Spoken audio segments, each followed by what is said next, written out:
Joe Biden, of course, has been dodging left-wing media, progressive media, whatever you want to call it. And it's nothing new about this. This is every Democratic president does it. But Politico wrote an article on it. It's kind of interesting. Let me throw this up there for you. The title is, Can Pod Save Biden? Jesus. That's a play on Pod Save America, which is really more of a pro-Democrat podcast, not a leftist podcast. They say months before Joe Biden took office, the folks at liberal-oriented Crooked Media offered him a small piece of press relations advice. Quote, develop closer ties with progressive outlets, they wrote. Give them scoops and access and grow their audiences and influence the way Donald Trump's team has nurtured fringe rags like Newsmax and One American News. So they go on in the piece to explore the question, hey, why hasn't Biden really snuggled up to progressive media, which could have been like an arm for his administration to push the narrative and to gin up support and everything? Now, I have an obvious answer to that. But before I get to that, let's talk about the right. The way the right ecosystem works is pretty straightforward. Whether it's Steven Crowder or Ben Shapiro or any so-called, new media right-wingers, they're really just the slightly edgier version of everything that's on Fox News or Newsmax or One American News. There's really not much of an ideological distinction between the new media outlets on the right and mainstream media outlets on the right. They believe the same things. They make similar arguments. They generally cheerlead for the Republican Party. And so what you see is now Fox News is the number one news network. I use that term loosely. And the so-called new media outlets on the right, they're also very popular on the right. I mean, they pull numbers. Shapiro, Crowder, you name them. And so Republicans use that to their advantage. I mean, Ted Cruz has a show with the Daily Wire third stringer, whatever his name is, Michael Knowles. Hilarious, that guy. He's such an actor. And they sit down with interviews with these people. I mean, Candace Owens recently talked to Donald Trump. And so you have this mutually beneficial ecosystem where they're all pumping each other up. They're all making the same argument. But here's the difference. Now, you don't have that on the left. Why? Well, it's very simple. There's only one outlet in the country that is flat out rah-rah Democratic Party, rah-rah Joe Biden. That's MSNBC. Maybe CNN is too, to a slightly lesser degree, but still to some extent they do that. Why hasn't Biden gone on, new media outlets that are on the left? Well, because we're not water boys. Ben Shapiro is a water boy for the Republican Party. Steven Crowder is a water boy for the Republican Party. All the right-wing new media outlets are water boys for the Republican Party. Left-wing new media, we are not water boys for the Democratic Party. And that's a good thing. That's a good thing.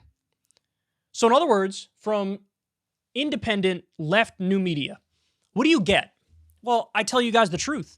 I tell you that the leadership of both parties, neither one of them are looking out for you at all. They're totally bought and owned by corporations. Now, maybe the degree to which they've sold out is slightly less on the Democratic side versus the Republican side, but it's still beyond what is reasonable. It's still beyond the pale and disgusting. I'm not going to pretend that the Democrats are not corrupt when they are corrupt. Sure, I agree more with Democrats on the social policies that they advocate for. That's obvious. But it's not like they're fighting for said social policies. If they were, they'd be fighting to legalize marijuana right this second. Joe Biden would be signing the executive order right this second to legalize it. So the reason why there is not a close relationship between left new media and Joe Biden or the Democrats is because I actually believe in stuff.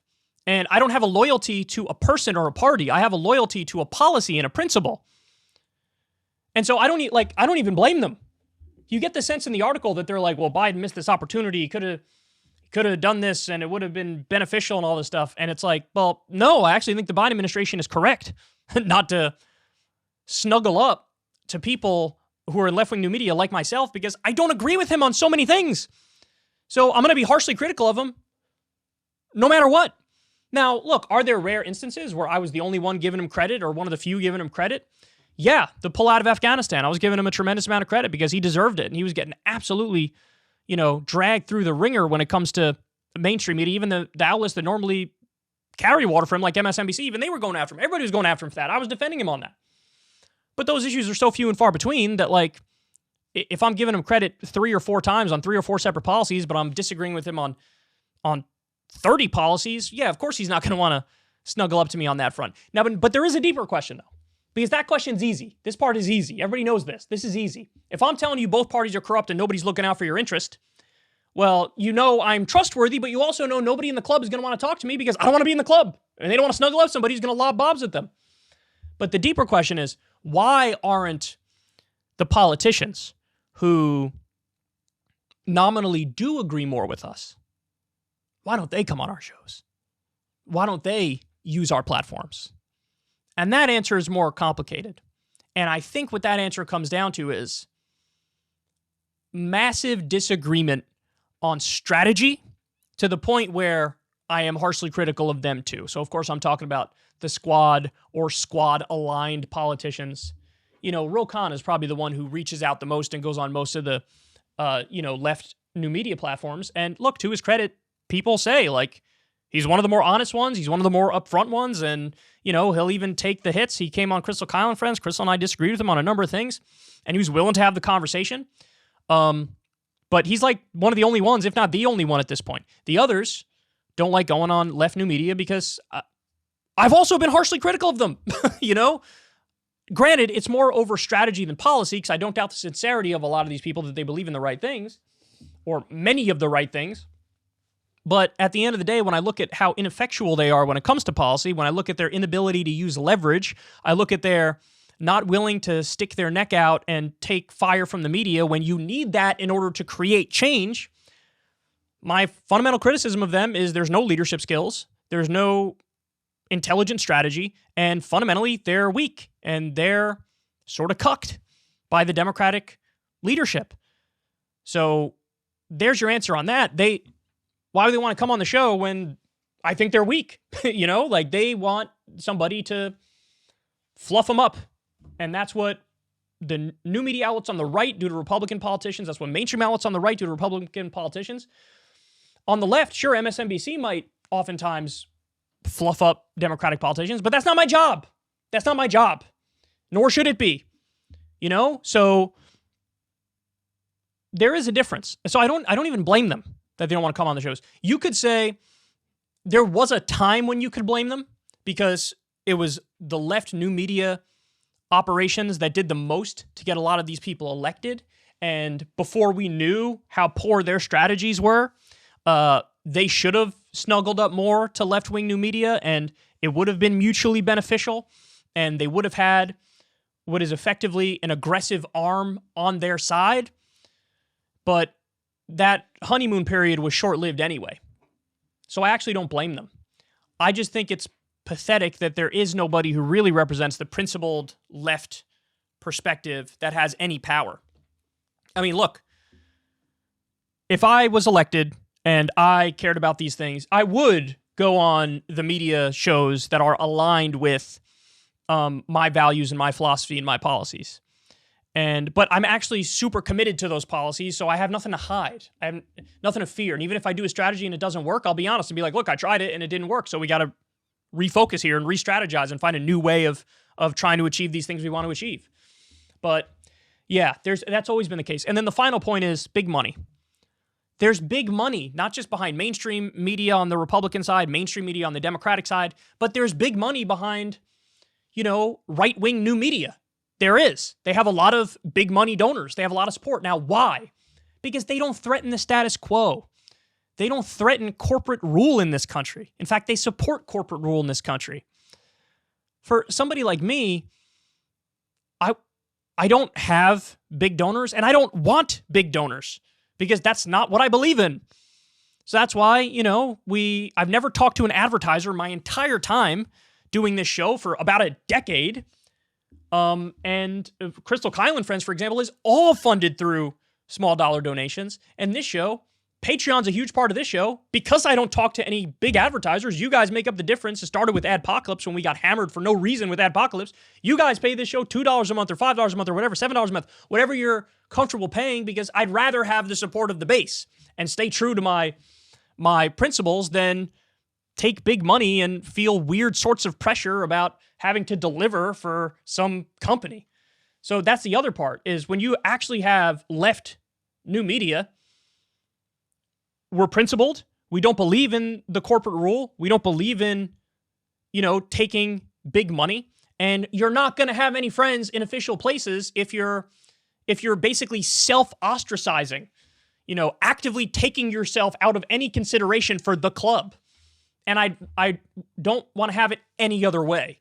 I mean, don't get it wrong. If Bernie Sanders was president and he was fighting for all the things that he should be, and he would be, right? And he'd be signing phenomenal executive orders. Yeah, Bernie, I would hope he would come on the show, because it's like, we support him. We like him. He's doing the right things. And are there tiny areas where we're critical? Sure. And we'll bring them up. But there would actually be an ideological agreement that is strong enough to sustain some sort of mutually beneficial relationship.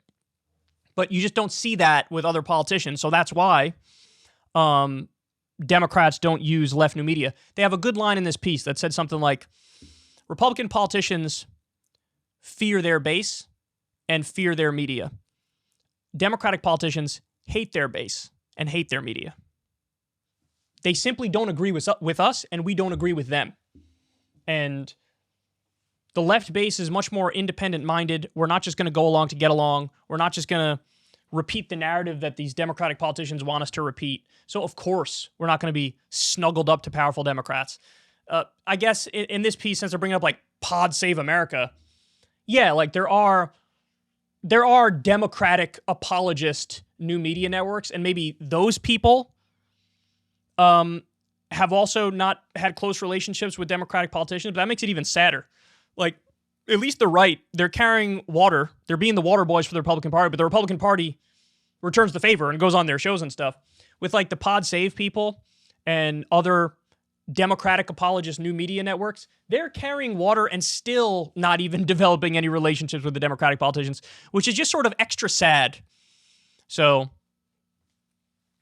I would love an era where left new media is viewed as so powerful and so strong that Democratic politicians feel like they need to come genuflect at the altar of left new media. And because if that was the world we lived in, like Rush Limbaugh impacted Republican politicians, where they would go and bend the knee. Well, if we get powerful enough where they could do that, well, that'd be great. Because then just through sheer force of will and sheer political pressure from the number of people who support the show and support the ideas, then you could sort of shame these politicians into being better and doing better policies, because they feel like, I can't cross the base of left new media. They're too strong. That would be an ideal situation. I don't know if we'll ever get there, especially not with YouTube suppression, but we can only try. So there you have it. Democrats run from left new media, and you know what? They kind of should. But it'd be nice if we could get to the point where we're so big and so powerful that they feel like they have no choice but to come cater to the audience, because then you'd have much better Democratic politicians.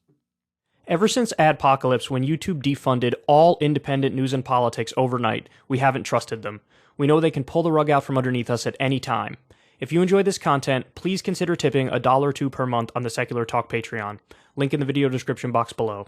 Thanks for your support.